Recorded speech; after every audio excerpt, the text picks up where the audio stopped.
Salve, salve pessoal, muito boa tarde a todos, deu horário aqui. Vamos começando mais um Space Conexão Jet aí, número 20. Tá me ouvindo bem por aí, Calevão? Boa tarde, ouvindo perfeitamente. Bem-vindo aí, galera. Episódio número 20 já, hein? Muito bom. Pô, maravilha, pessoal. Contamos aí com a presença de todos, além dos convidados, a comunidade está sempre ouvindo aí, a galera tem lá no feedback cada vez melhor, número de ouvintes, né? E a intenção é essa, cara, a gente está aqui toda quarta-feira para trocar uma ideia sobre o mercado. E hoje, pô, convidado especial aí, o Papini, ele não tá como orador ainda, né, cara? O Space dá sempre uns bugzinhos aqui, a gente já convidou. Papini, não sei se tá ouvindo a gente aí, dá um joinha aí, um sinalzinho se puder. Já já ele deve subir aí como speaker. Deixa eu convidar aqui de novo, calma aí. Galera, enquanto isso, né, queria fazer um convite para todo mundo aí que vai para o Blockchain Rio, né? A gente vai organizar um evento no dia 11 de agosto, na terça-feira, pré-Blockchain Rio. É um evento bem exclusivo, então a gente está dando prioridade para os powered users, né, para os usuários que mais utilizam a JTX. Então, se você tem aí um volume alto de trading dentro da plataforma, entre em contato com a gente, manda DM, que a gente vai dar prioridade para aprovar você no evento. Vai ser um evento, como eu falei, bem exclusivo. Então, se você quer participar, né, e tem esse alto volume de trading, já manda mensagem para a gente considerar a aprovação. E a gente se vê na semana que vem, né? Caso você também não seja aprovado, pode encontrar com a gente também no dia 12 e 13, lá no evento principal. Em alguns side events também a gente vai estar por lá. Então, é isso. Ansioso aí para encontrar a galera pessoalmente, né, Diego?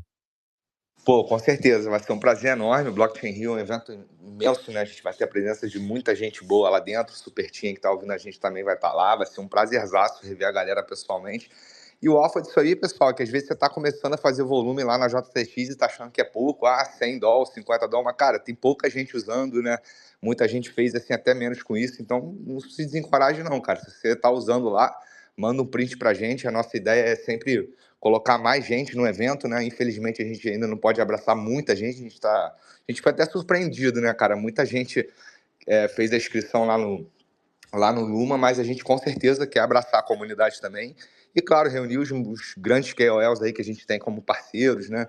Líderes de opinião aqui no Brasil, que trabalham também não só a questão de usar a plataforma, mas educar a comunidade, né? Que é a nossa intenção aqui.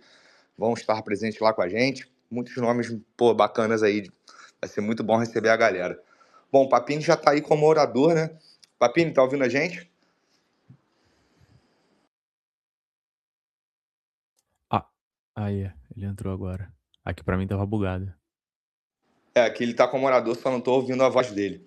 Lembrando, pessoal, enquanto o bug aí do X-Space aqui, que não tem como sempre, todo episódio dar alguma coisa, né? Lembrando ao pessoal que nossos episódios sempre ficam gravados aqui no Twitter, no X mesmo, mas a gente faz a transcrição lá pro YouTube, tá? Que é bem mais fácil de você navegar pelo episódio, às vezes colocar num tema que te agrada um pouco mais, né? A gente trata muita coisa aqui.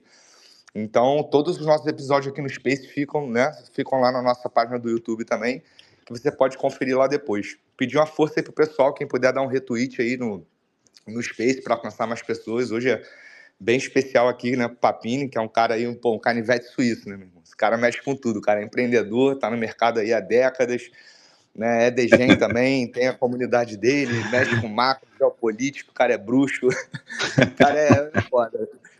Mas aí é contigo, meu irmão. Vai lá, Papini, se apresenta pra galera aí, por favor, meu irmão. E aí, vocês estão me escutando agora? Pô, agora sim. Perfeito. Show. Show. Então, primeiramente, agradecer aí ao projeto Jet Latam, ao Diego, ao Caleb, tá, pelo convite. É uma honra e um prazer estar aqui falando com vocês hoje. Pela manhã, não é muito meu horário. Quem já me conhece sabe que eu sou mais noturno, né? Então, quando eu apareço em algum convite, assim, por volta do meio-dia, 1h da tarde, 11 horas, é porque eu tô a fim de trocar ideia, tá? Então, já tenho um respeito aí pelo trabalho que vocês vêm fazendo e, mais uma vez, é um prazer estar aqui. Vamos conversar, né? Vamos falar um pouquinho de mercado, falar um pouquinho de geopolítica, né? Das coisas que estão acontecendo agora, no bear market, de cripto, o momento de euforia do mercado americano, né? Como tu falou, canivete suíço, né? O problema de canivete suíço é que às vezes tu faz muita coisa, mas também tu acaba não se especializando em uma, né? Então, é quase um quebra-galho. Então, é mais ou menos assim, cara. Eu tento entender um pouco de tudo, né? Dou prioridade para aquilo que realmente me chama mais atenção, aquilo que eu acho que é mais essencial. Mas eu acho que na vida, e principalmente no mundo hoje em dia, quando a gente foca em mercado financeiro, mercado cripto, né, ou quando a gente pensa em modo de vida, a gente realmente tem que estar com a cabeça aberta aí para ver tudo que está acontecendo, para tentar dar um passo à frente. Então, estou à disposição de vocês aí, para o que vocês quiserem falar, a gente conversa aqui hoje. Pô, maravilha, meu irmão. Muito obrigado pela sua presença aí. E eu já sigo o Papini há muitos anos, não, uns 3 anos aqui no X, né? Não sei, cara, talvez um pouco mais. Desde que ele era underdog, lá tinha muito poucos seguidores.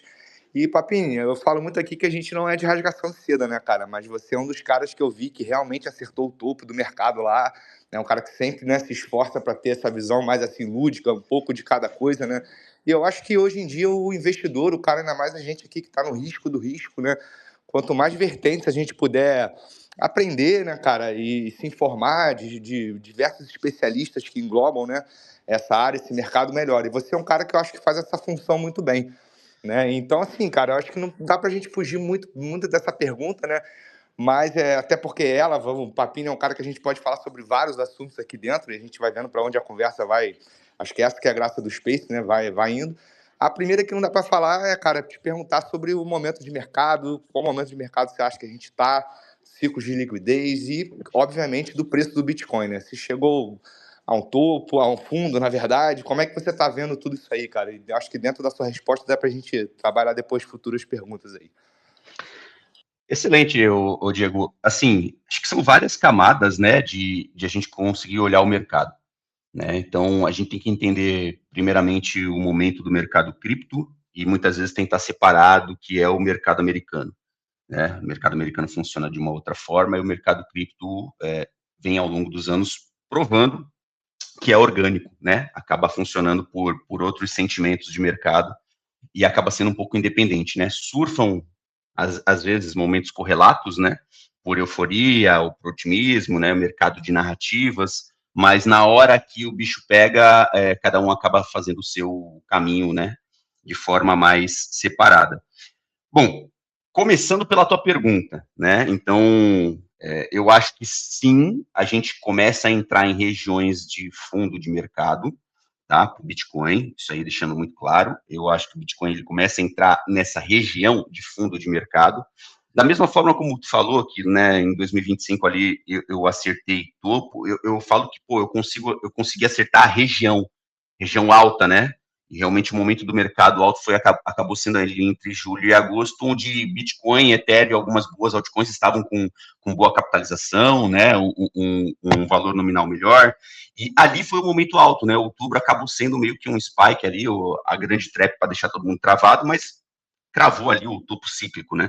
Eu acho que se a gente pegar por essa analogia de comportamento, sazonalidade pelo tempo, comportamento do preço, que são duas balizas que eu gosto de utilizar, junto com o sentimento de mercado, se ali atrás, né, se quando eu falava em março, abril, quando eu olhava o comportamento do preço, eu falava que entre julho e agosto eu imaginava que era o momento alto, porque eu já via alguns descompassos em relação aos ciclos passados, a força, né, e aí tem vários fatores macroeconômicos, interferências geopolíticas que acabam, né, estimulando realmente aí, ou pelo menos interferindo no que a gente tinha como uma expectativa lá em 23, 24 de como seria esse ciclo, eu vejo que ali era uma região alta, tá? Ali para mim era onde teria esgotamento de mercado, já estava olhando para índice de força relativa, já estava vendo volume no semanal e vendo que a coisa não estava aí, então eu imaginava que entre julho e agosto a gente teria ali um pico. Acabou acontecendo. Eu trago essa reflexão para falar para vocês que agora eu vejo muito parecido, tá? Nós estamos novamente no período julho e agosto, né? Lembrando que o Bitcoin, alguns ciclos para trás, ele vem trazendo um comportamento de sempre marcar a região de fundo praticamente 12 meses depois da sua região de topo, né? Então, se vocês olharem para o ciclo de 21, nós tivemos o topo ali em novembro, e se a gente for olhar para o fundo, foi em novembro de 22. Se a gente olhar para o ciclo de 17, nós tivemos o topo em dezembro, e se a gente olhar para o fundo, foi em dezembro de 18. Então, quando a gente analisa comportamento, preço, sentimento de mercado, e a gente olha para o ciclo atual e ver que nós tivemos uma região alta entre julho e agosto, né, e que ficou ali numa distribuição de topo, um padrão Wyckoff bem conhecido por mim, muita gente ali não estava entendendo o que estava acontecendo, mas, pô, eu lembro que foi até engraçado, foi um dia que eu estava tomando cerveja, uma coisa meio habitual minha, né, a galera que tá aqui, ó, tem muita gente da Outsiders aqui já sabe, eu estava tomando minha cerveja na tela ali, gastando meu tempo olhando para o mercado e tal, e aí eu comecei a olhar o padrão do Kindle, eu falei, porra, eu conheço isso aqui, entendeu? Cara, isso é Wyckoff, isso é distribuição de topo, entendeu? E aí eu peguei o padrão, joguei, ó, acho que eu tô bebendo cerveja demais aqui, tomando Heineken demais, mas eu tô enxergando isso aqui, cara. E realmente foi o que aconteceu. Quando eu olho para agora, para esse momento, Diego, Caleb, eu vejo muito parecido, tá? Eu vejo a região de fundo já se consolidando entre julho e agosto, ou seja, praticamente 12 meses de julho e agosto de 25, mas ainda parece que falta alguma coisa, cara. Pelo menos essa é a minha opinião. Parece que falta alguma coisa. E talvez setembro e outubro seja o que entregue essa alguma coisa a mais.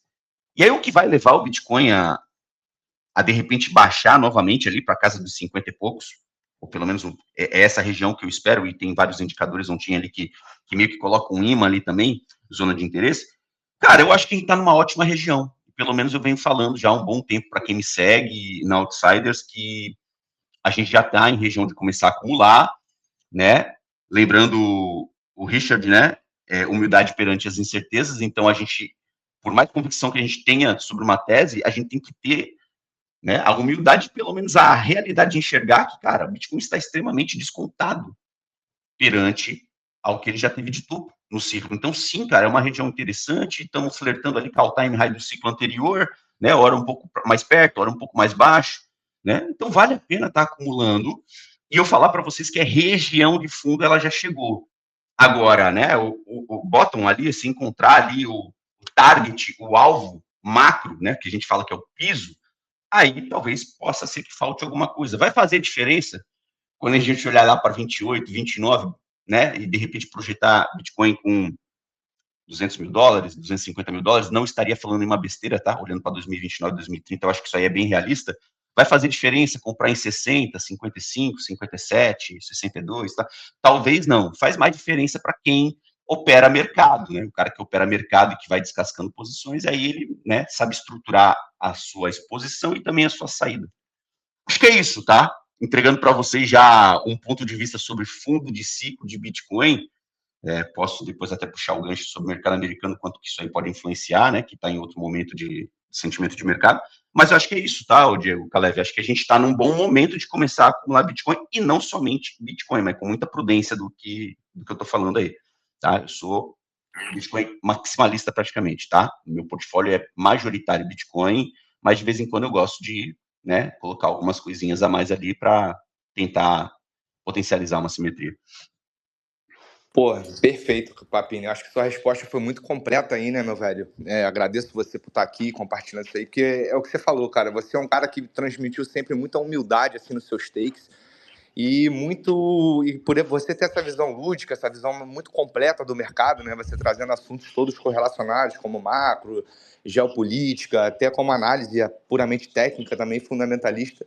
Você fez isso no topo e está fazendo isso agora. E como você falou, cara, é difícil a gente cravar o cu da mosca, né, cara? Um ativo aí que já dura anos, até mais de uma década. A gente você ser um day trader no mercado hoje em dia é algo muito complicado, né, cara? Então, assim, eu acho que eu penso exatamente como você. Eu acho que a gente tem que ir a ter essa visão, assim, e analisar num comportamento, assim, cara, talvez de 3 meses, né? E perceber que a gente está numa boa região de transação no mercado, né? Então, cara, sensacional. Passar pro Caleb aí também, que com certeza deve ter perguntas para te fazer aí. Eu já tô anotando as próximas aqui. Boa. É isso, pô. Primeiramente, gostaria de agradecer por ter citado o convite aqui de participar desses Spaces.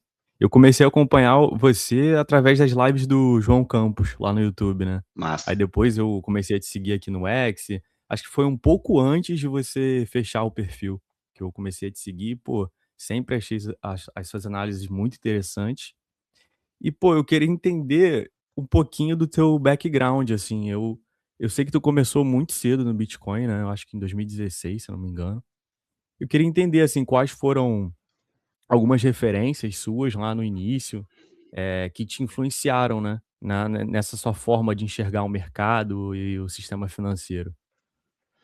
Cara, acho que, assim, é sempre legal falar sobre isso, tá, Caleb? Porque tem muita gente que acaba entregando um roteiro programado, né, de como que entra no mercado.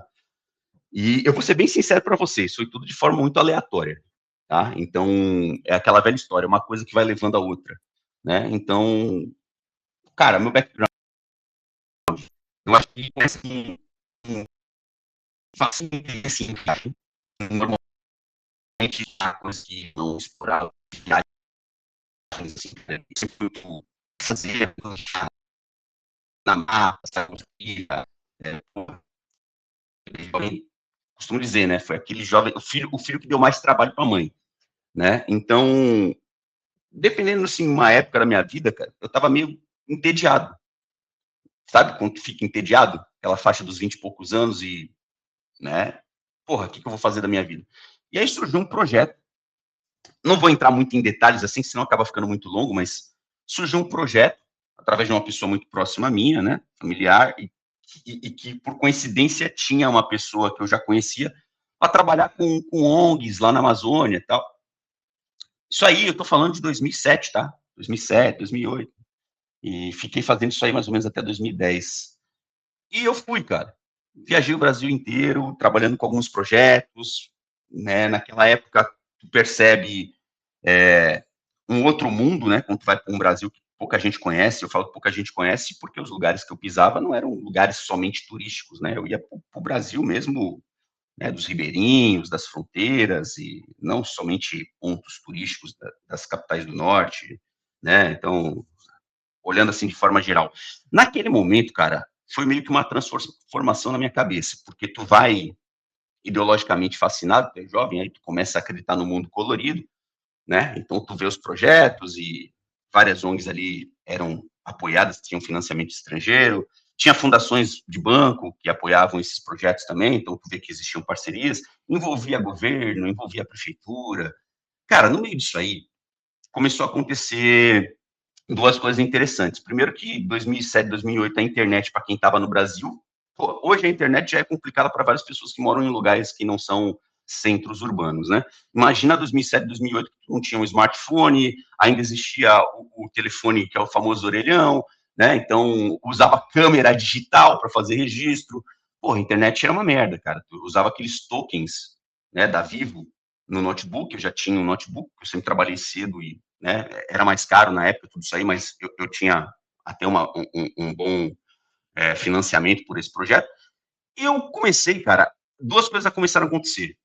Eu comecei a ficar impactado pela sujeira e pela podridão que acontecia dentro do próprio Brasil, pelo sistema, de forma internacional, né? Quando tu vai tentar ir para uma reserva, ou atravessar uma reserva indígena, e tu percebe que, porque tu tá amparado por ONGs que têm bandeiras de países estrangeiros, tu passa, porque existe um aliciamento ali dentro do território indígena, e se tu é brasileiro e tu quer prestar um serviço, se tu quer passar uma transamazônica, por exemplo, tu vai, cara, tu tem horário para poder ir, e se tu fosse fora desse horário, tu poderia ser saqueado, levar flechada, tudo isso falando aí é verdade, tá, galera?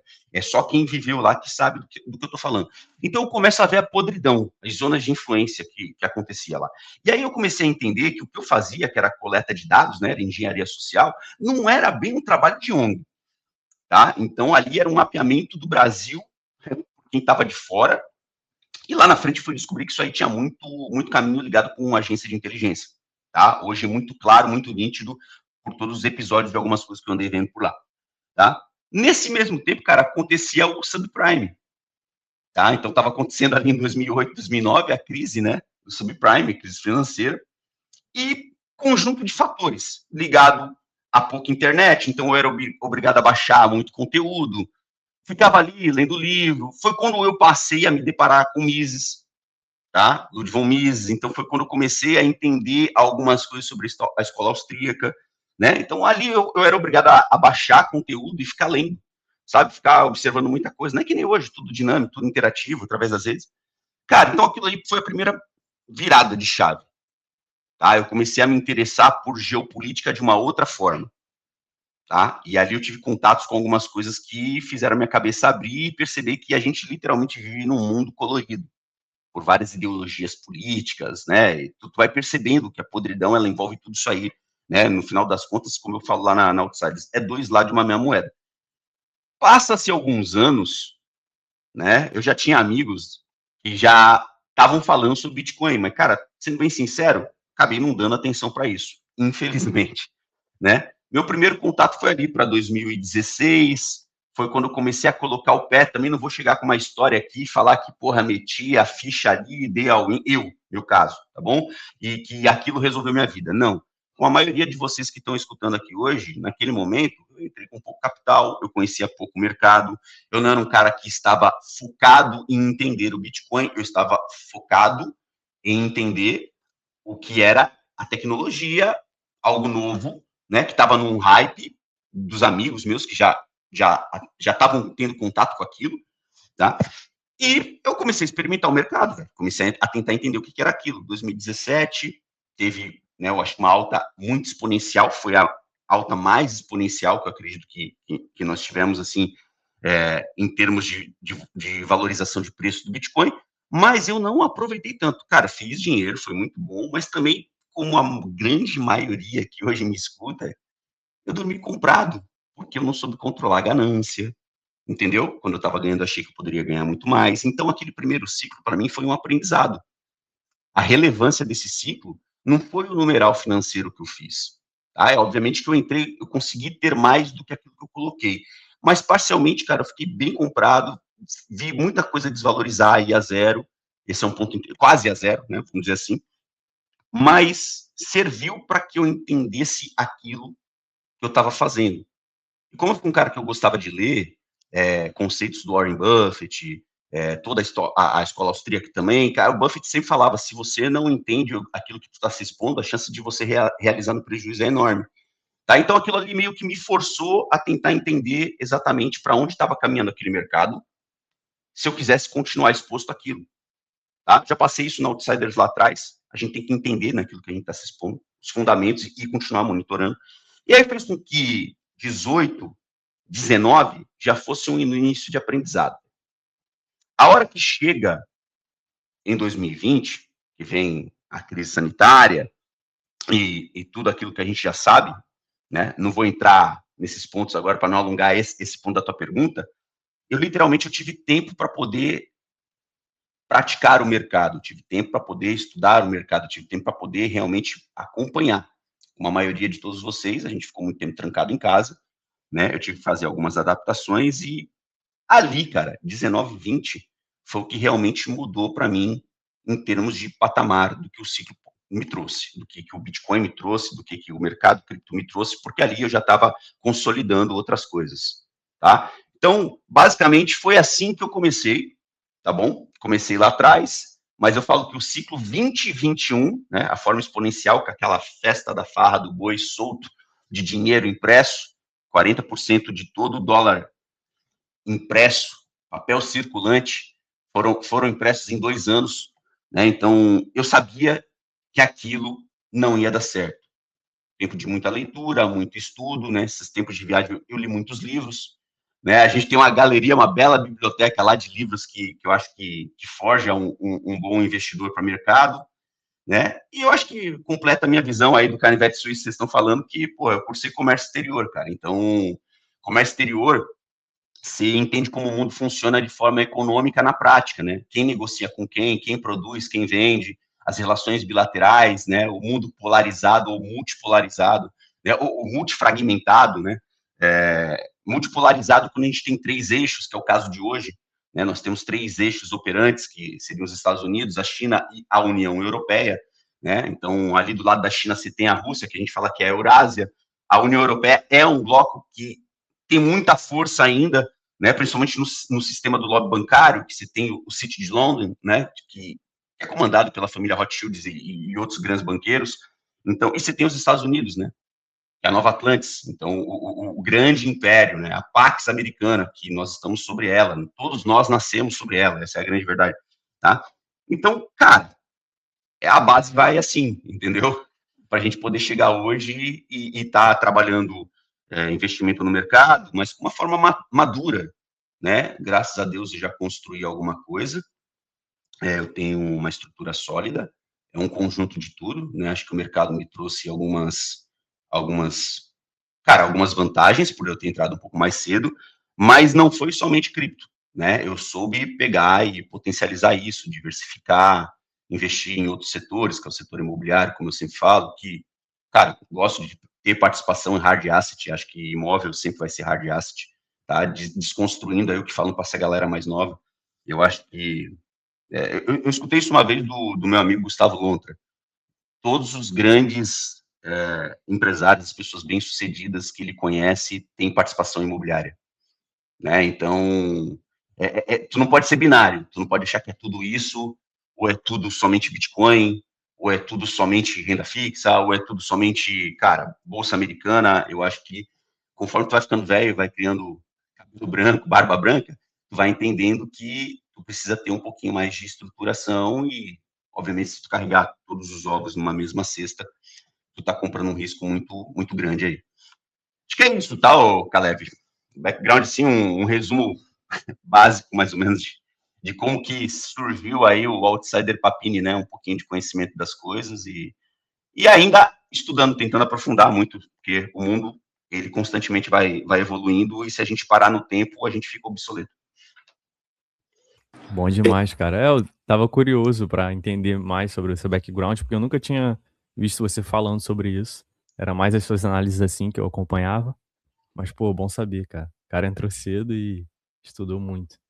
Não, pô, esse cara é uma bíblia mesmo. E o maneiro aqui do Space, cara, é que a gente não tem um roteiro pronto, né? A gente no início até fez assim, as perguntas a gente vai conduzindo conforme a gente achar melhor mesmo. E essa pergunta que o Caleb fez foi boa para conhecer um pouco mais aí o Papinho. Já conheço bastante, que eu sigo ele há anos, sabia de alguma dessas histórias aí. E, pô, Papinho, tem algumas coincidências que você falou aí, né, cara, de como eu entrei no mercado. Eu conheci o Bitcoin, né, há 8 anos atrás, e depois só que entrei no mercadão DeFi aí, terra de Marlboro, né? Mas os meus motivos foram bem parecidos com os seus, cara. Você até falou agora nesse relato aí de ir a terras indígenas. Eu, quando tinha, nessa época da crise subprime também, sei lá, uns 16 anos atrás, eu fiz uma viagem para o Maranhão, para os Lençóis Maranhenses, e eu gosto muito de cachoeira, né, cara? E eu cismei que eu queria conhecer a Santo Ângelo, lá na maior cachoeira do mundo, né, na Venezuela. E, mano, tô falando de 16 anos atrás, cara. E como eu vi o esquema que era pra tu fazer, cara, não tinha nem internet direito, né? Agências como tem hoje em dia. Eu fiquei assim, cara, pra tu entrar em outro país, numa terra. Aquilo ali me, tipo assim, me acordou muito pra vida, né? Eu tinha, sei lá, uns 24, 25 anos na época, uns 16 anos atrás.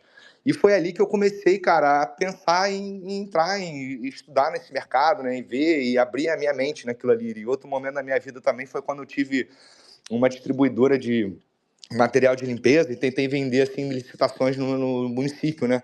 No meu estado, na minha cidade aqui, eu vi, cara, a lambança que é, né? E aí, de fato, isso aí foi mais recente, né? Poucos anos atrás, e quando eu comecei a entrar no Bitcoin. E, cara, eu sei que vai ser Bitcoin Max, né? Por isso que, pô, eu também tenho, acho que o que eu sou Max, assim, muito em Solana por desenvolver empreendedorismo. Outro assunto, né? Que a gente já falou muito aqui, mas o Bitcoin é o ativo que eu mais gosto hoje em dia, que eu mais tenho alocação. E fazendo uma pergunta para você, cara, é muito bom ouvir seu ponto de vista, né? Porque além de ser o Max, você é um cara também que compreende esses diversos lados. Você fala muito sobre também ter esse establishment, né? Que é assim, como se fosse os políticos dos políticos, né? A classe que realmente manda no mundo, sejam ali judeus, maçons, enfim. Depois até se você puder falar um pouco sobre isso aí, é até interessante, porque eu acho que isso vai de encontro com a minha pergunta, né? Porque, cara, você está no mercado há muito mais tempo que eu, né? Como eu falei, tô aí há 8 anos somando Bitcoin. E eu vi algumas vezes, cara, a descorrelação dele com o SP 500, por exemplo, né, com a narrativa de impressão de dinheiro monetária, M2 e outros M's aí da economia global, né, que vem crescendo. E agora eu estou vendo esse momento de novo, novamente, né? Ele deu uma descorrelacionada ali, o SP 500 e a Nasdaq deram uma pampada. E, pô, foram algumas transições dessa ao longo desses anos, você obviamente viu mais.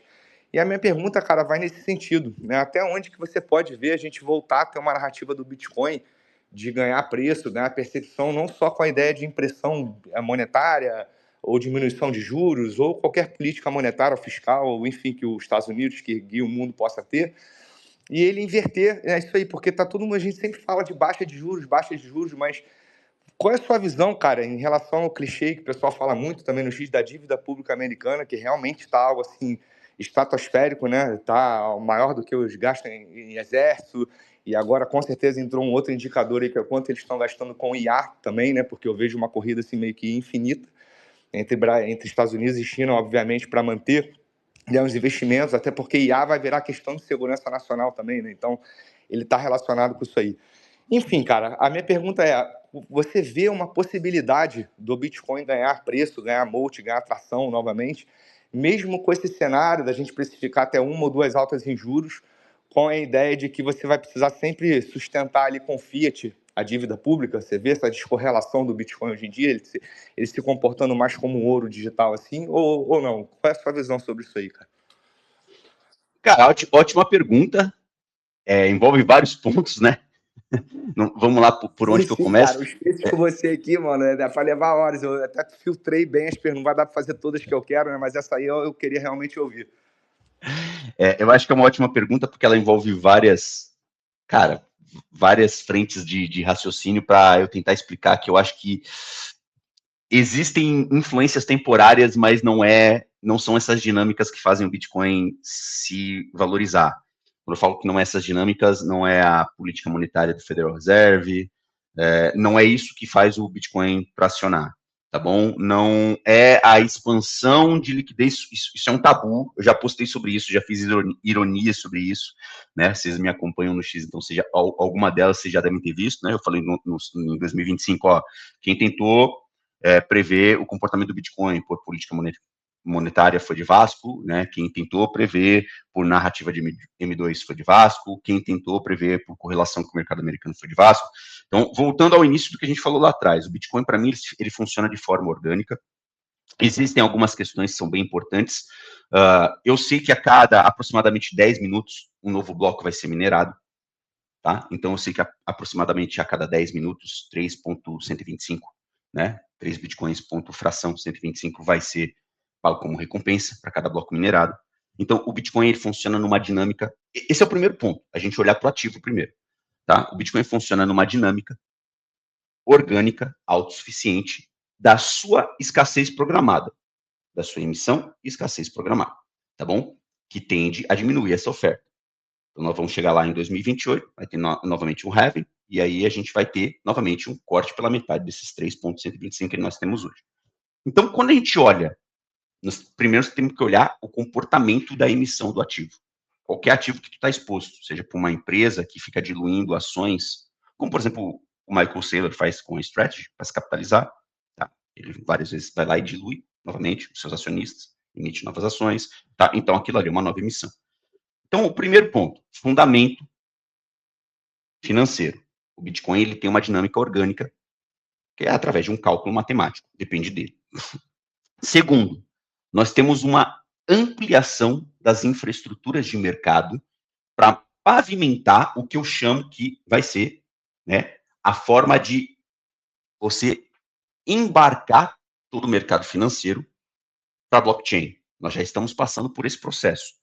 Nós já temos um mecanismo de forma híbrida, né? Vocês que são do ecossistema da Solana, melhor do que ninguém sabem o quanto de X-Stocks está sendo movimentado dentro da rede, tá? O quanto que se você consegue utilizar hoje de produtos, mas não somente, né? Nós temos X-Stocks, você pode utilizar na rede, você tem ali a onda pelo Global Market. Então, quer dizer, quando a gente olha para isso é a ponta do iceberg, tá? Daquilo que vai começar a aparecer, vai vir pela frente. Então, existe um processo embrionário que está acontecendo aí, tá? Eu dou mais valor e importância para isso, para adoção, infraestrutura de desenvolvimento de mercado e construção de narrativa sólida para o ativo, do que necessariamente olhar para a política monetária, olhar para a expansão do M2. Por mais que tenha relevância. Eu falo muito na Outsize, é muito bom você entender de política monetária, é muito bom você entender sobre dados econômicos, é muito bom você entender o quanto está sendo impresso de dinheiro no mundo através do M2, porque isso impacta diretamente em vários ativos, influencia na inflação. A gente sabe que esses mecanismos são importantes. Agora, isso é preponderante, é fundamental para que um ativo performe? E a resposta é não. Ou deixe de performar. Talvez esse seja o ponto mais interessante. Por que eu estou falando isso? Porque se a gente bem lembrar, lá em 22, quando o mercado virou, de novembro de 21 para 22, a gente entrou no mercado de baixa, o mercado virou porque o Federal Reserve, essa é a justificativa oficial, né? É o que as pessoas falam. O mercado virou porque o Federal Reserve começou a aumentar os juros. E aí virou o Bitcoin em novembro de 21 e virou o mercado americano em janeiro de 22, 2 meses depois. Né? O mercado americano teve um registro de 12 meses de tendência de baixa. De 22, janeiro de 22 até 23, performou numa tendência de baixa. O Bitcoin ele só replicou aquilo que ele já fazia a cada 4 anos. Então, são algumas coincidências que, obviamente, que se criam narrativas e que, em alguns momentos, vai existir a correlação. Os mercados, eles reprecificaram toda aquela farra da impressão monetária. Ponto. Então, quando se imprime muito dinheiro, obviamente, a gente vai ter um impacto de inflação e os ativos que, minimamente, são mais escassos do que a moeda fiduciária, que essa sim é infinita, então eles sofrem uma valorização. Cada um andou de acordo com a sua própria narrativa. Entendeu? Agora, se vocês observarem, a política de juros do Federal Reserve, ela veio subindo ao longo de 22, 23 e entrou em zona de manutenção de 24 para 25, quer dizer, a zona de manutenção subiu em 22, 23 e entrou de 23 para 24 em zona de manutenção. E foi ter o primeiro corte, se não estiver enganado, em setembro de 24, que foi um corte de 50 basis points, motivado por eleição nos Estados Unidos. Tá? Dados de emprego altamente manipulados, foi um absurdo, quase 800 mil dados omitidos, que foram a menos do que realmente foram. Cara, loucura. Os caras estavam tentando vender a economia saudável durante a gestão democrata. Tá? E eu não estou atacando democrata nem republicano, eu estou contando o fato como ele é. Tá? Então ali nós tivemos um primeiro corte. Depois desse primeiro corte, o que aconteceu? Mais manutenção e alguns sucessivos cortes. O que aconteceu com o mercado? O Bitcoin ele vira em outubro de 25 e o mercado americano com taxas elevadas, o que nós temos hoje de juros nominal nos Estados Unidos hoje, são os maiores patamares da história, frente a outros momentos. Então, quer dizer, e o mercado continuou performando, o mercado americano, porque ele foi impulsionado por narrativa. Porque a IA é uma tecnologia, e toda tecnologia, ela é uma teoria dos jogos. Então, o mercado ele está sendo sustentado por narrativa, por corrida tecnológica, teoria dos jogos.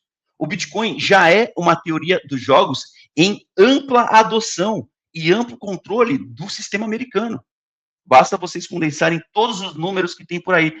Então, nesse momento, o mercado americano está muito mais interessado em surfar e expor, se expor, né, para aproveitar de forma exponencial essa narrativa toda. Se vocês olharem para os índices e o que performa nesses índices, a gente está falando de meia dúzia de empresas. Quando a gente olha para isso, a gente não consegue criar uma correlação. Pô, Papini, mas então se o mercado americano está em euforia, off-top, por que o Bitcoin não está andando? Porque são narrativas nesse momento diferente.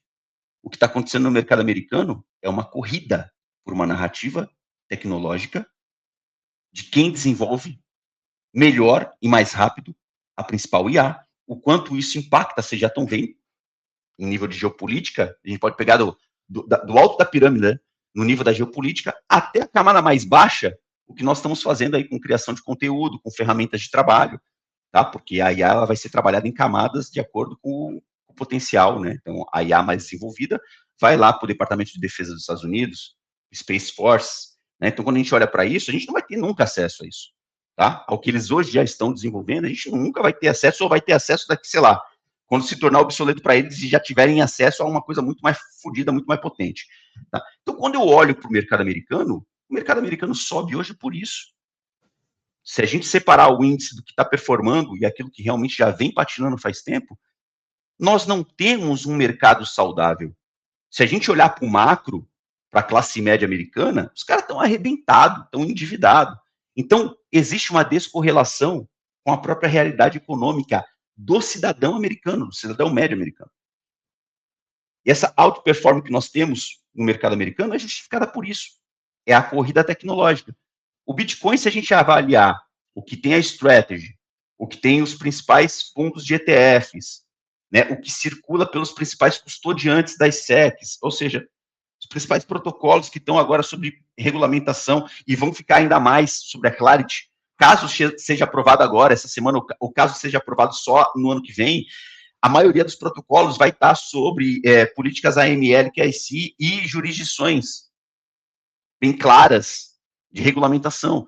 Se a gente olhar a caneta americana, ela ganha um poder absoluto em ter controle majoritário sobre quase tudo que circula de Bitcoin por aí, cara. Se a gente começar a olhar, inclusive, para as pools concentradas, que também estão em solos americanos, né? Parcialmente tem a China também. Cara, o serviço deles para cripto já está bem avançado. Agora é uma questão de lobby político.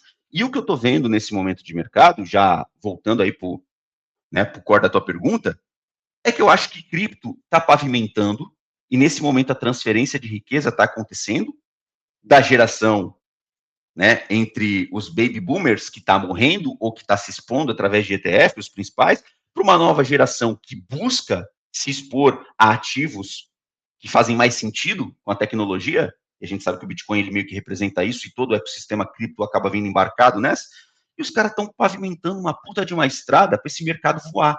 Então, no meio do pessimismo que a gente está tendo, de a gente olhar que, estamos falando de juros, os juros podem se elevar novamente, eu sou capaz de cravar para vocês, cara, que por volta de 2028 e 2029, nós vamos ter um mercado pujante, nós vamos ter um mercado que vai ter muita força, porque vai estar de acordo com o que eles queriam, controlado sobre várias camadas dos Estados Unidos.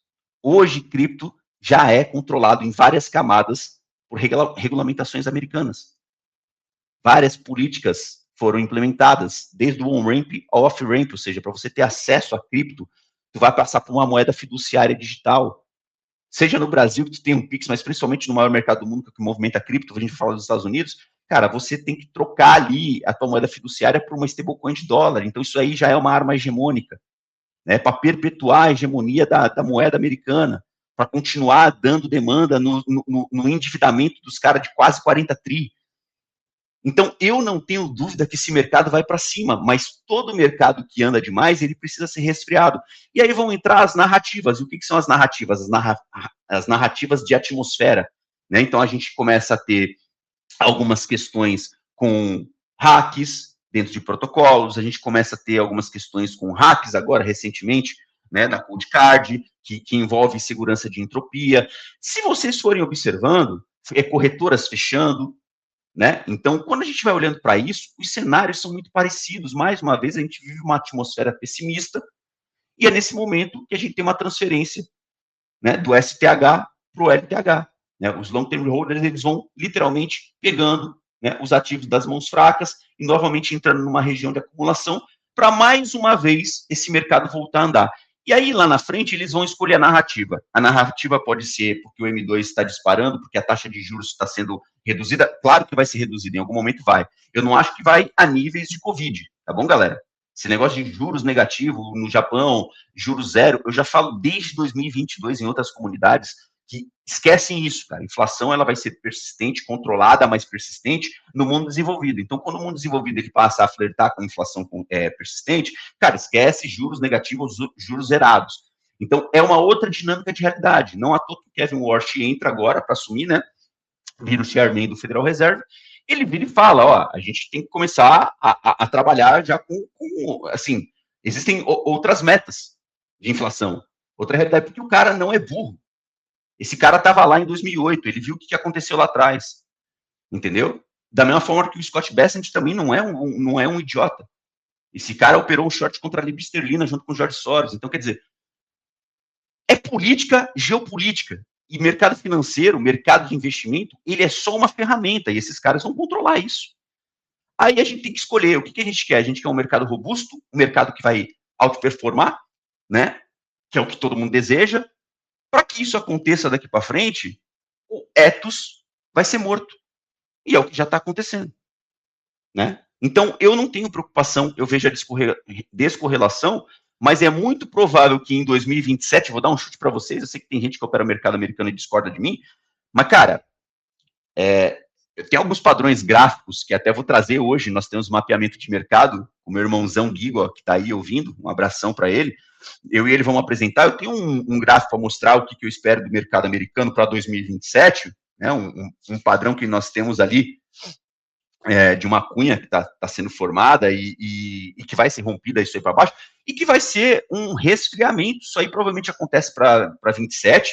Ainda esse ano, eu acho que isso aí já pode startar, a gente já está no final do ano, mas pode começar a entrar no momento mais corretivo, por mais que tenha rompido novamente, né, uma all-time high agora no índice, eu já vejo algumas coisas que provavelmente para 2027 esse mercado vai começar a resfriar, entra num processo corretivo temporário ou prolongado, não quero cravar nada sobre leitura sobre o mercado americano, que a gente não pode apostar contra ele, mas eu vejo que isso daí tem um time de correlação para que, enquanto esse mercado estiver corrigindo, o mercado cripto como um todo, Bitcoin e bons projetos, vou colocar assim, tá bom? O mercado cripto como um todo, eu cito Bitcoin e bons projetos, que infelizmente é muito pouco. Quando a gente olha para altcoins, estamos falando de 1% aí, né? Infraestruturas, geradoras de receita, né? Coisas que estão intrinsecamente ligadas com o crescimento orgânico para que esse mercado se torne uma infraestrutura para embarcar tudo que vem aí do mercado tradicional.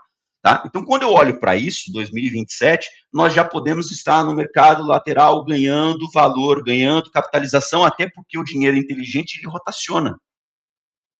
Entendeu? O dinheiro inteligente ele sai de um ativo extremamente valorizado e ele vai para um ativo subvalorizado. Ele sai do sobrevalorizado e vai para o subvalorizado.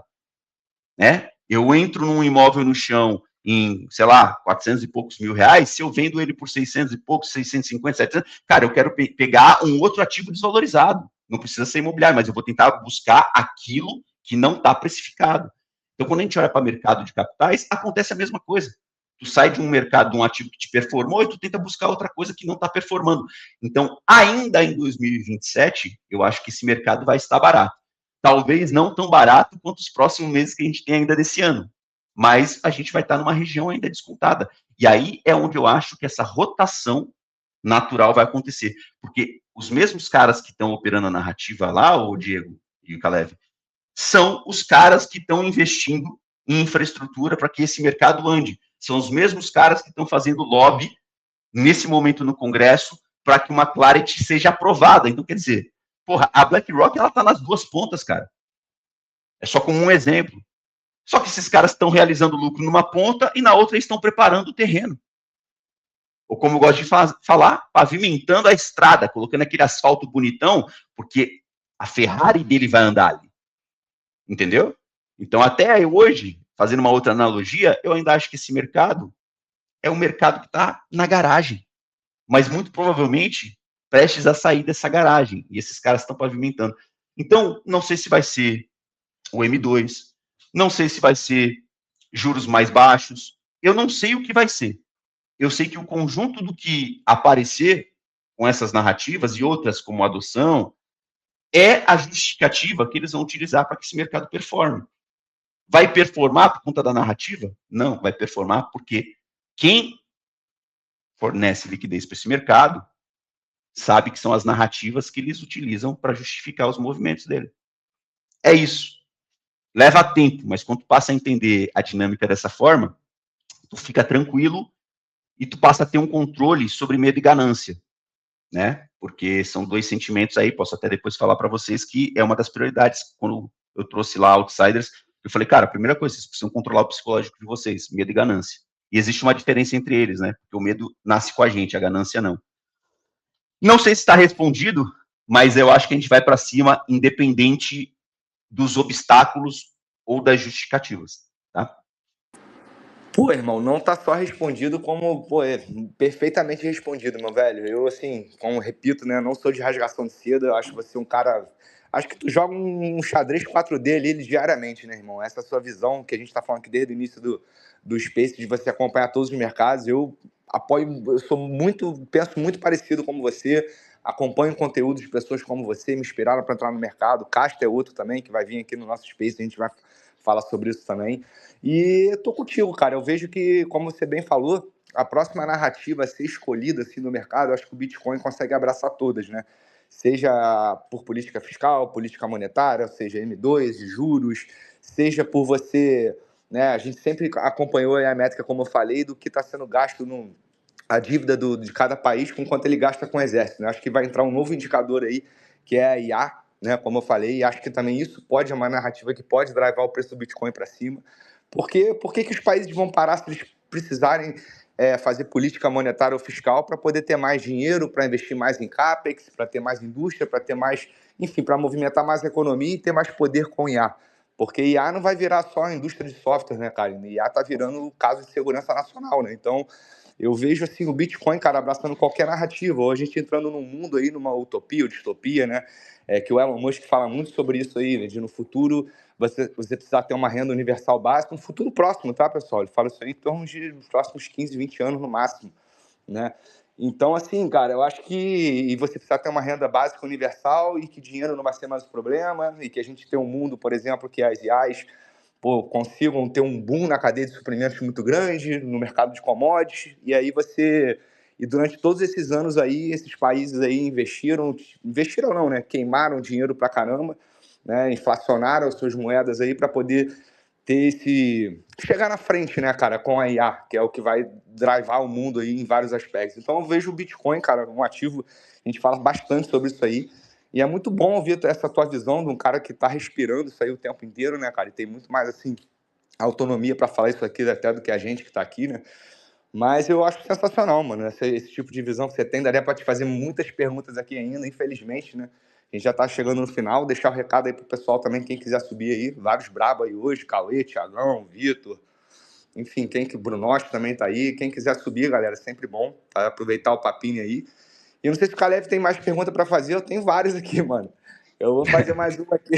Eu vou fazer mais uma aqui. Manda aí, Diego. Do Papini, pô, puxando um pouco pro nosso lado também. Eu sei que o Papini é um empreendedor, né? Eu não sei, eu te acompanho há muitos anos, né, Papini? Mas acho que no ano passado você abriu, se eu não me engano, como se fosse uma corretora, né, cara, para high ticket, assim, pessoal que quer comprar imóvel com Bitcoin.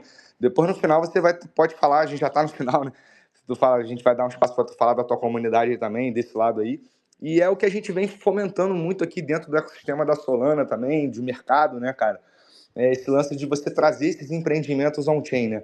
Como é que você está vendo essa oportunidade? Como é que está sendo essa experiência aí sua, cara? De mexer? Não sei se você está mexendo com isso aí ainda, tá? Tem um tempo que eu não vejo você falando sobre. Mas como que você citou também o lance das X-Stocks, né? Eu acho que é um PMF, um Product Market Fit, assim, sensacional para cripto. Vejo as futuras empresas, assim, cara, sejam elas criadas por IA ou pequenos grupos de empresários, elas não nascendo mais com o tax code, um CNPJ, mas nascendo já com um contrato, né? Isso tudo, lógico, precisa de regulamentação, da lei da clareza, precisa, né, isso aí ser muito bem endossado pelos donos do mundo aí. Mas como que você vê, cara, essa narrativa que a gente trata bastante, como eu falei aqui na Solana, através do Super Team também, de você trazer esses empreendimentos on-chain, cara? Como é que foi a sua experiência, como é que está sendo e como é que você enxerga esse futuro aí no mercado de blockchains? Tá, vamos lá. Eu vou tentar ser breve, já que vocês falaram que vocês têm boas perguntas, né? Vou tentar falar de forma resumida. Primeiro que eu acho que o futuro é extremamente promissor, cara. Quem está visando buildar, construir nesse mercado tem muita chance de dar certo, desde que foque realmente naquilo que está fazendo. Sobre o projeto que eu estava envolvido, que era Open Doors, nós, infelizmente, a gente precisou encerrar esse projeto justamente por conta de regulamentação, né? Então, nós tivemos uma lei aprovada no fim. Isso. Se foi por causa de regulamentação, já está respondido. Foi por causa de uma regulamentação que aconteceu no final do ano passado, né? Ela foi aprovada lá, uma instrução normativa do Banco Central em dezembro, né? Em cima da hora, a gente já sabia que ia mudar algumas coisas, que a gente fala de PSAV, né? Que é uma licença que você precisa tirar, e, inclusive, vai mexer com muitos mecanismos que fazem liquidação de pagamento em cripto, tá? Justamente agora, a partir de outubro, o prazo final para esses caras, para conseguir operar, é ter que ter 10 milhões embarcado ali dentro. Como a gente estava num projeto em que visava construir e tirar resultado em cima do trabalho, né, do tempo que a gente estava empregando, a gente entendeu que não valeria a pena o investimento, ainda mais que ele veio, né, do CEO do BTG Pactual lá, que foi uma regulamentação, né, a proposta, né, que foi uma regulamentação para asfixiar pequenos desenvolvedores. O Brasil sendo Brasil, tá? Nada de novo, Brasil sendo Brasil. Pulando esse episódio, né, de você conseguir obter uma licença de PSAV para conseguir fazer algumas operações de ser liquidante, né, em termos de pagamento, eu acho que para quem está desenvolvendo, para quem busca construir, o conselho que eu dou é que foquem nisso. Acho que o mercado é gigante, vai dar muita oportunidade, mas já daria um conselho, já comecem construindo a empresa fora do Brasil, tá? Então, isso daí é o primeiro ponto. Eu acho que aqui no Brasil dá para se construir coisa relevante, nós vemos bons projetos nascendo no Brasil, mas o custo para fazer isso se torna bem elevado, né? Projetos relevantes, você falou de participações, a Orange BTC eu acho um puta projeto relevante, tá? Eu acho que é o principal projeto hoje de Bitcoin, iniciativa de Bitcoin para brasileiros, né? E se vocês observarem o time ali que conseguiu, né, desenvolver e colocar isso na prática, vocês entendem o tamanho da complexidade, o quão foda é aquele time para poder fazer isso, tá? Então, assim, oportunidade vai acontecer, eu acho que no mundo todo. Nós estamos numa teoria dos jogos, eu vou falar que são duas, o que tu falou sobre IA, para a gente fechar esse ponto. Eu acho que a IA, ela é e sempre foi a teoria dos jogos bélico, tá bom? Tem um documentário na Netflix que se chama Robôs Assassinos, ele é de 2022, o 21, cara, ele não é novo, tá bom? Talvez seja até de antes, eu já recomendei esse documentário, aonde já é passado o desenvolvimento da IA para o fim bélico. Toda a tecnologia primeiro é desenvolvida para fim bélico. Então, a grande teoria dos jogos geopolítica, ela é IA, tá? Não é que a IA vai ser utilizada para fins militares. Ela está sendo desenvolvida desde o princípio para fins militares. A energia nuclear foi assim, tá? Tudo que vocês viram de tecnologia, os carros foram assim. Então, primeiro o foco é militar, depois a gente vai utilizando para outras coisas, né? Então, a energia nuclear começou para eles, depois veio para exames de medicina e várias outras coisas, tá? Que são convenientes para a gente. Inclusive a nossa comunicação. Bom, e qual que é a grande teoria financeira? É Bitcoin, tá? O Bitcoin como um todo, e aí você tem todo o ecossistema que embarca, né? E você tem todas as oportunidades que vêm junto, né? Então você tem as oportunidades que estão surgindo em Solana, Solana cresceu muito em relação a isso, tá? Você tem as oportunidades que são embarcadas na Ethereum, né? Que sempre foi o first mover em relação ao ecossistema. Então a gente tem essas duas frentes principais, mas vão surgindo outras coisas, né? Aí você tem as DEX, as PertDEX, aí você tem Hyperlinked, que surge para dar uma revolucionada, assim, né, em dinâmica de volume de mercado. Então, quando a gente olha, eu não consigo encontrar um fim para isso. Eu entendo que é simplesmente o início. Quanto mais investimento vem, quanto mais o corporativo chega, coisas novas vão sendo criadas diariamente. Eu acho que isso aí é um mercado de oportunidades, tá? Eu não ficaria fora do mercado cripto. A gente está com pouco tempo, então não vou deixar de dar essa alfinetada. Eu não ficaria de fora do mercado cripto jamais por conta de atmosfera que está sendo propagada aí no mercado. Tá? Eu acho que quem der as costas para cripto está cometendo um grande erro, principalmente agora. Tá? Eu acho que sim, a gente tem que tomar cuidado, tem que estar sempre analisando os riscos, é uma obrigação nossa estar mitigando o risco, né? E para isso existe cibersegurança, segurança Web3. Falar um pouquinho de outsiders, nós temos aí o Brunoche, que é quem comanda, literalmente, é quem capitaneia essa pasta com 45 aulas e 55 horas gravadas lá sobre isso. Então, para quem acha que cripto está sofrendo risco iminente de acabar por conta de um hack que teve, né, na Cold Card, por conta de entropia, meu amigo, entra na Outsiders, maratona o conteúdo do Bruno, vocês vão ver que não é bem assim, né? Já existiam... Cara, foi uma falha, tá? Foi uma coisa muito, muito complexa que aconteceu, né? E essa história tá esquisita, mas se vocês observassem, já existiam camadas mínimas de proteção, como uma passphrase, que já poderia ter evitado o que aconteceu com a grande maioria, né? E quando a gente fala de passphrase, não é nada de novo, né? Há quanto tempo já existe passphrase, a tecnologia passphrase, para a gente poder implementar numa hard wallet, entendeu? Ou numa cold wallet. Enfim, tá? Então, é isso. Vou deixar um spoiler para vocês sobre esse tema, pelo menos da minha parte. Vocês notaram que a implementação do BIP 110 foi adiada justamente por conta do caso da Cold Card? Notei, não tem como não notar isso, né, irmão? Com certeza, cara, eu vi. E qual é o seu take sobre isso aí? É o óbvio? Cara, vamos lá. É uma proposta. É estranho. Minimamente assim, eu acho estranho. É muita coincidência, né? Mas uma proposta do Notts, né? Do Luke Dash Jr., que é um cara bem controverso, é um cara que já está um pouco próximo do FBI, da NSA, da CIA, eu já contei esse caso lá dentro da Outsiders.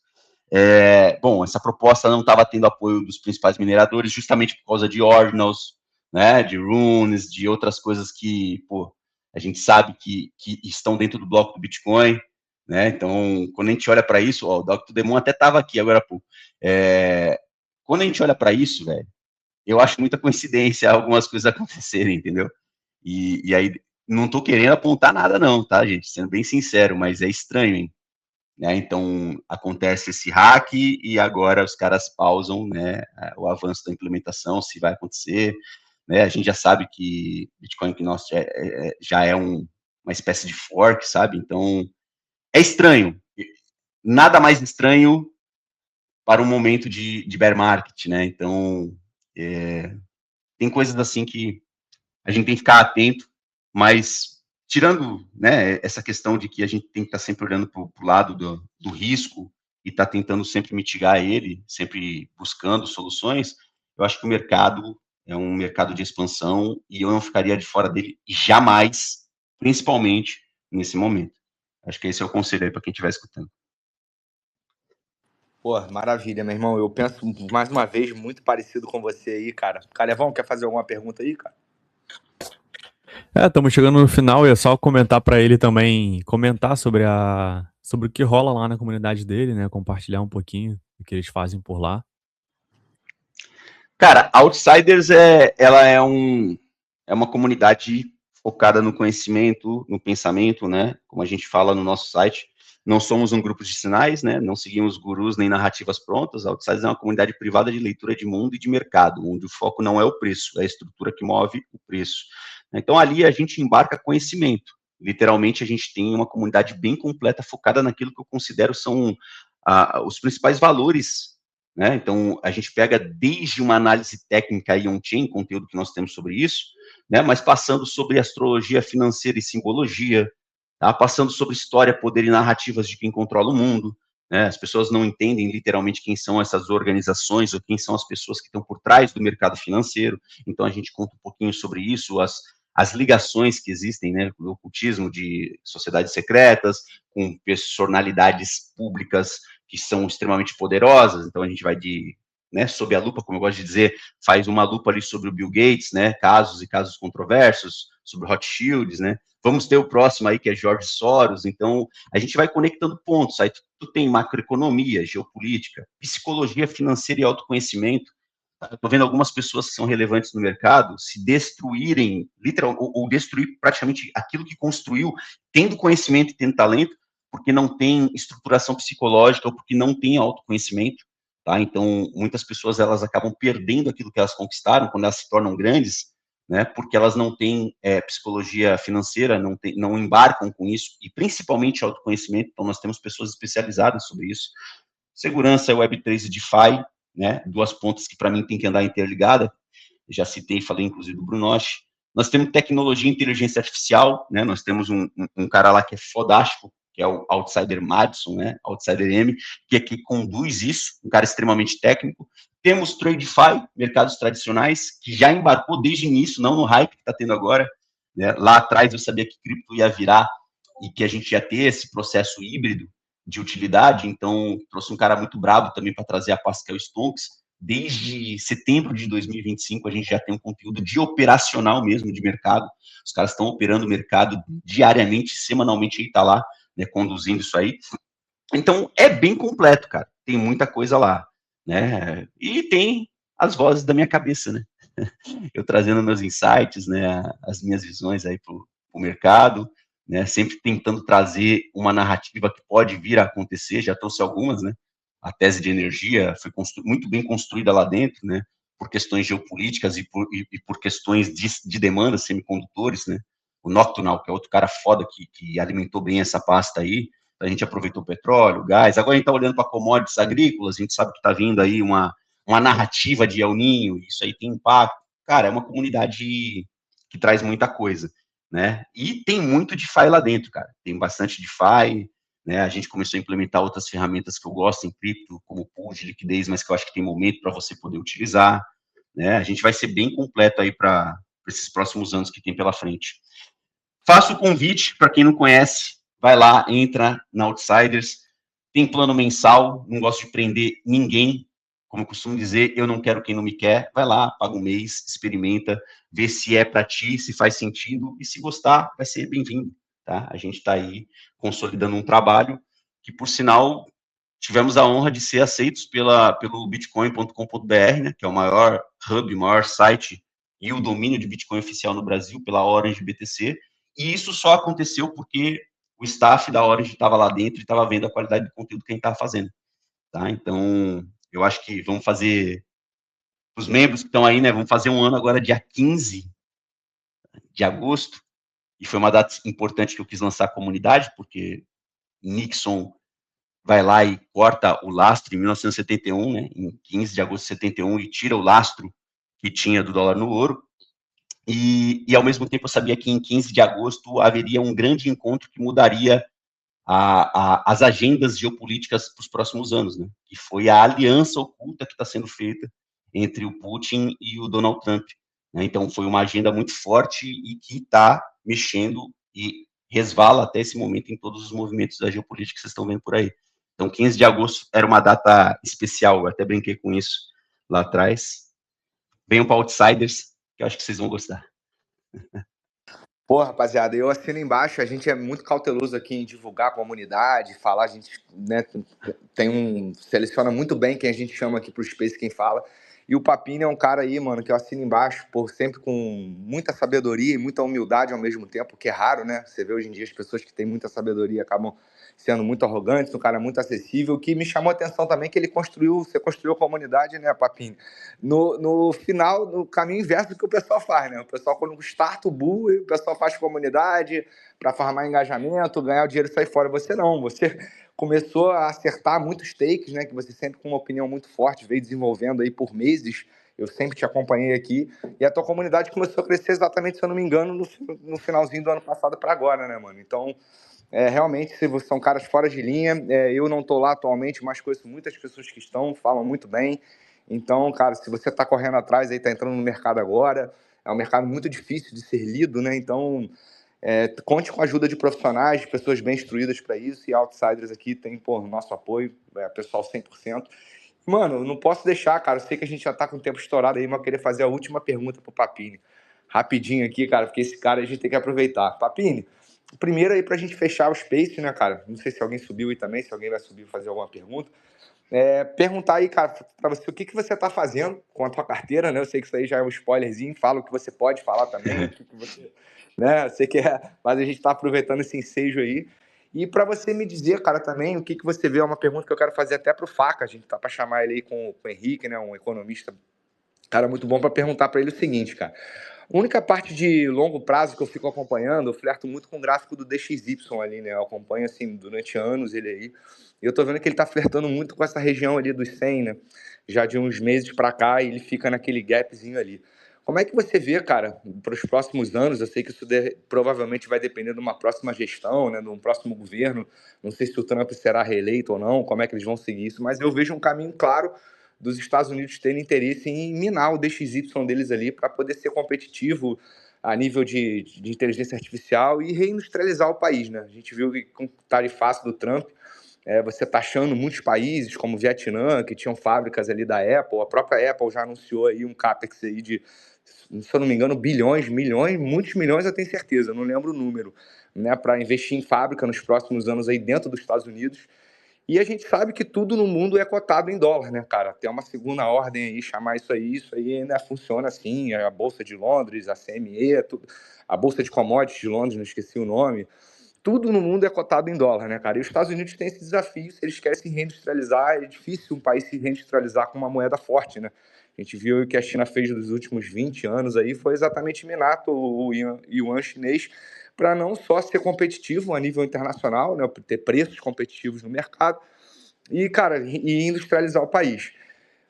E aí eu te pergunto, cara, na crise lá da Bolsa não esqueci o nome, né, dos ativos lá que quando confiscaram o ouro, o pessoal se surpreendeu porque a Bolsa subiu de valor, e não era que os ativos estavam ganhando preço, né, era a moeda mesmo, o DXY ficando fraco.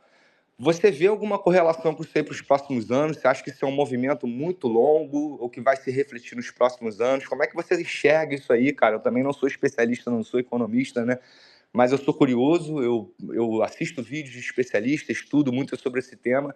Então eu queria ouvir só o seu último take, cara, sobre isso aí, por favor, mano.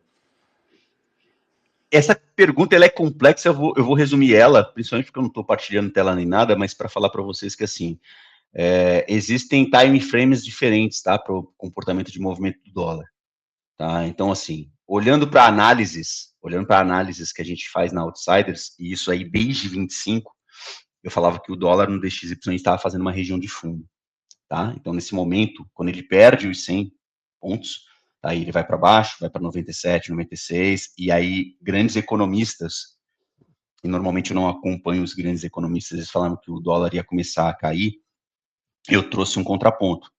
Eu falei, olha, não é o que eu espero e não é o que me parece para o curto e médio prazo, tá? Então, enfraquecer a moeda pode ser até a intenção de um país, mas enfraquecer a moeda também frente ao mundo depende de outras características e confluências macros que não estão sob o controle dos Estados Unidos. Isso é um ponto importante, tá? O que eu vejo? Eu vejo que para 2027, esse próximo ano que a gente tem, o DXY pode ganhar força, tá? Graficamente, olhando para o gráfico semanal ali, e a gente tem essa leitura, inclusive hoje a gente vai abordar isso, porque a cada 15 dias a gente faz um mapeamento de mercado na comunidade, então já está meio que configurado, cara, praticamente um caminho aí para o DXY começar a ganhar força no médio prazo. Só que isso é time frame, cara, de um ano e meio, sabe? Para o longo prazo, ao longo prazo, eu acho que sim, o DXY pode ir perdendo força em relação a alguns pares.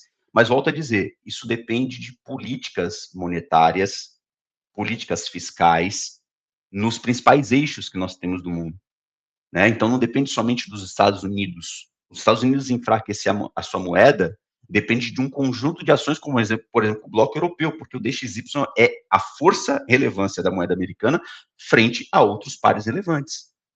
Então você tem o ien, você tem o euro, você tem o franco suíço, tem a libra esterlina. Quando a gente olha para isso, é uma cesta, tá? Então não é somente um lado para que isso aconteça, tá? Então às vezes a política monetária americana vai para uma direção, mas por conta de situações macro no mundo, os outros podem funcionar um pouco aleatoriamente diferente. Nesse exato momento que está acontecendo a intervenção do Federal Reserve no Banco do Japão.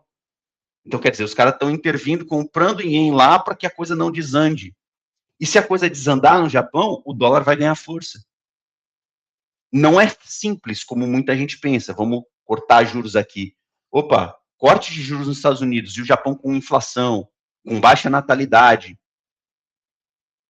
totalmente endividado e precisando valorizar sua moeda por conta do impacto da inflação, os caras têm que subir juros. Então, quer dizer, cai os juros nos Estados Unidos, sobe os juros no Japão, a merda tá feita. Vocês entenderam?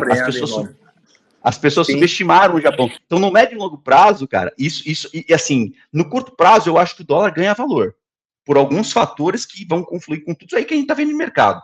Mercado americano sobrevalorizado, entendeu? Em algum momento vai ter um resfriamento, as pessoas vão correr pro dólar, né? Então, tem algumas coisas acontecendo que, cara, as demandas do Tesouro Americano, a gente pegar ali a adoção de stablecoin, cara, tudo isso dá força pro dólar, né? Então, quando a gente olha para isso, quando tu olha e fala, o cara que está na Europa lá e está entrando em cripto, ele está trocando euro por dólar.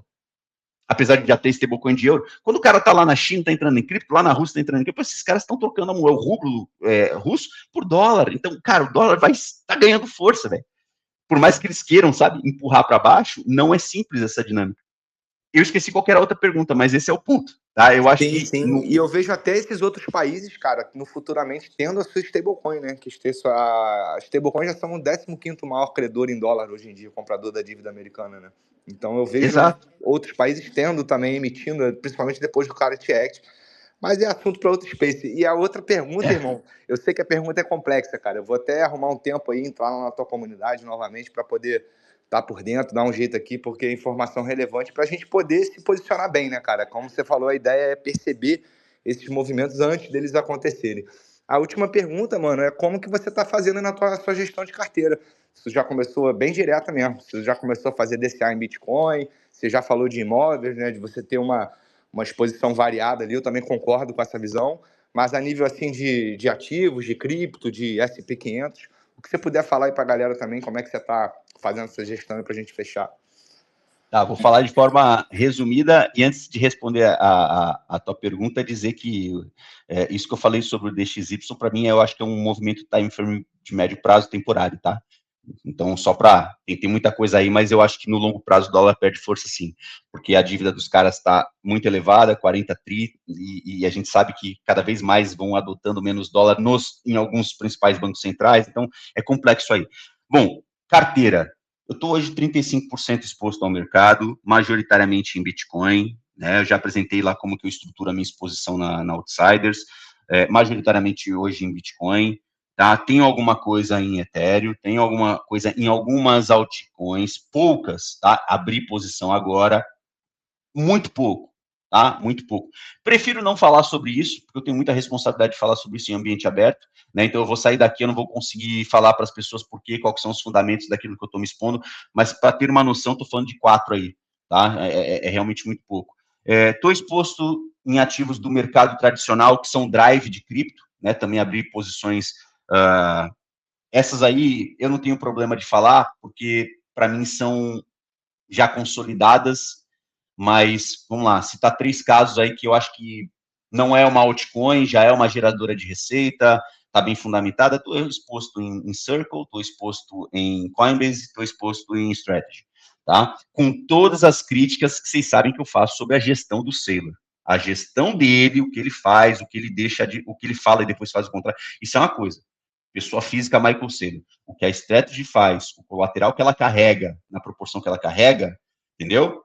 Ele não fazendo nenhuma merda, porra, é um ativo extremamente assimétrico e eu quero ter um percentual ali para ganhar uma simetria num beta do Bitcoin. Tá? Então, hoje, 35% exposto, majoritário em Bitcoin. Vou falar que é 80% em Bitcoin, 80% em Bitcoin, entendeu? E o resto aí vocês podem dividir para tudo que eu falei. Né? Então, estou exposto sim. Acho que agora, próximo movimento corretivo, vou entregar isso aí entre agosto, setembro e outubro, esses próximos 3 meses. Eu espero um movimento corretivo que me entregue a oportunidade de fazer a maior exposição, tá? A minha exposição é por DCA diário, isso eu faço, eu tenho já me programado as minhas compras diárias, mas eu tenho meus gatilhos corretivos, e nesses gatilhos corretivos, por alguns indicadores que eu utilizo, eu espero fazer a minha maior exposição, tá? E ficar totalizado aí nos próximos 3 meses com praticamente 70% a 80% exposto e deixando 20% de liquidez ali, que é uma margem que eu gosto de carregar para decidir utilizar em outras coisas, né? E aí mexer com meus percentuais, a minha ideia é basicamente essa. É isso. Pô, perfeito, meu irmão. Muito obrigado aí por compartilhar. Sei que isso é um assunto delicado, você trata na sua comunidade também, mas agradeço demais aí. Bom, infelizmente, né, pessoal, vamos chegando ao fim. Ah, apareceu aqui para mim agora que o Henricão subiu aí. Quer fazer uma pergunta rapidinho, Henrique? Hoje a gente fecha com uma hora de Space, mas, cara, quando o Space é muito bom, assim, a gente Não, acaba mano. estendendo um pouquinho. De boa não, mano. Boa tarde aí. É que algum bug aconteceu aqui que eu tô subindo direto. Eu saí, entrei, já entro como orador. Mas de boa, só tô ouvindo mesmo. Parabéns aí pelo convidado aí, Papini. Muito, muito sóbrio aí nas análises e responsável também hein, com o que fala. Isso aí é bem interessante aí pra gente. Mas hoje aqui só tô ouvindo uma pergunta bem interessante aí sobre a questão do CAPEX aí, da inteligência artificial. Top. Só prestigiar mesmo aí. Valeu, galera. Pô, valeu, meu irmão. O Henricão é de casa também, tá sempre aí com a gente, pô. Um prazer ter você aqui também. Cara, é isso, mano. Eu ficaria aqui fazendo várias perguntas pro Papini ainda, mas eu sei que o cara tem tempo aí, a hora do cara também é complicado. Irmão, da minha parte, cara, só agradecer muito a tua presença aqui. Eu acho que somou muito. Esse Space fica gravado, a gente com certeza vai recomendar ele, porque a gente já foi iniciante no mercado também, cara, e você entrar aqui de olhos vendados é muito complicado, né? Na época, há 6 anos atrás, era mais complicado ainda. Só que o mercado, cara, ele vem sofrendo transições, né? Vem sofrendo mudanças que envolvem várias classes aí, argumentos diferentes, discussões diferentes. A gente tentou trabalhar um pouquinho aqui. Então, se você gosta desse assunto, cara, que eu acho fundamental para você que está nesse mercado de renda variável, principalmente cripto, acompanhar pessoas que sabem aí, o Papini, Outsiders aí é um exemplo. E te agradecer, meu irmão, muito obrigado pela tua presença aí, somou demais, espero poder ter a oportunidade de trazer você aqui novamente, a gente trocar aí uma nova ideia com a galera. E, pô, fazer um convite aí pro pessoal. A gente vai estar, como o Caleb falou no início do Space, do Blockchain Rio, né? E quem puder chegar junto, Papini, infelizmente, não vai estar presente, né, cara? Mas fica um aviso aí pra comunidade. A gente vai estar por lá e tem muita coisa pela frente aí. JTX, nosso grupo de Telegram, que a gente vai estar comunicando aqui no X. Manda brava aí, Calebão. Obrigadão, agradecer também ao Papini pelo convite, né? Aceitar o convite e, porra, com certeza, eu acho que vale muito a pena conhecer a comunidade dele, né? Então, acompanhem, galera, acompanhem os conteúdos aí. E as lives também, né? Que tu faz com o João Campos e com o Rogério Menezes, que eu vejo direto também. E é isso. Obrigadão, galera, pela participação de todos. Pô, valeu demais. Obrigado aos ouvintes aí também. E, Papini, suas palavras finais aí, meu velho. Se quiser falar, fica à vontade, cara. Cara, agradecer primeiramente ao projeto de vocês, tá? Jet Latam pelo convite. É uma honra poder estar aqui. Acho que vocês trazem convidados bacanas. O Casta, que vocês falaram que vem aí, né? Depois, provavelmente, do Blockchain Rio, é um cara que eu admiro, também tem a cabeça sensacional para desenvolver raciocínio, tese. Ou seja, vocês têm um nível fodástico, né? De trazer pessoas boas aí para poder falar. E agradecer mais uma vez aí pelo convite, poder falar com vocês, Diego, Caleb, Henrique chegou agora aí, tá? Um abraço aí para ele também. E agradecer principalmente aí também a presença de todos vocês, né? Que é quem faz com que o evento possa continuar. Então, vocês que vieram prestigiar, um agradecimento especial ao time da Outsiders que está aqui, membros que estão aqui, cara, Brunoche, Endra, Pedrovski, Márcia, Outsider M, são time lá da comunidade, né? E todos os membros, tá? Vários membros aqui, super importantes aqui, o Gaia, temos ali o Negron, cara, pessoas que colaboram o tempo inteiro, Clarissa, cara, muita gente que tá aqui, Gonçalves, o White, pô, veio aqui prestigiar, Pablo tá aqui também. Não vou falar o nome de todos, né? Porque o tempo tá acabando, mas agradecer aí por terem vindo aqui prestigiar e dizer que a Outsiders, ela é um conjunto e ela só se tornou por causa desses caras aí. Tá? Então, a comunidade ela é distribuída, existe distribuição de mérito, receita, não fica nada concentrado com o Papini, entendeu? Eu quis que o projeto subisse para que pessoas que têm valor no mercado pudessem ter espaço e pudessem, né, de forma meritocrática, desenvolver o seu trabalho e até conseguir embarcar outros projetos, que eu já vejo acontecer e fico muito feliz com isso. Tá? Então, o foco da Outsiders é esse. Quem não está lá, sejam todos bem-vindos, tá? E para quem já está, um agradecimento por a gente conseguir aí fazer um ano na semana que vem.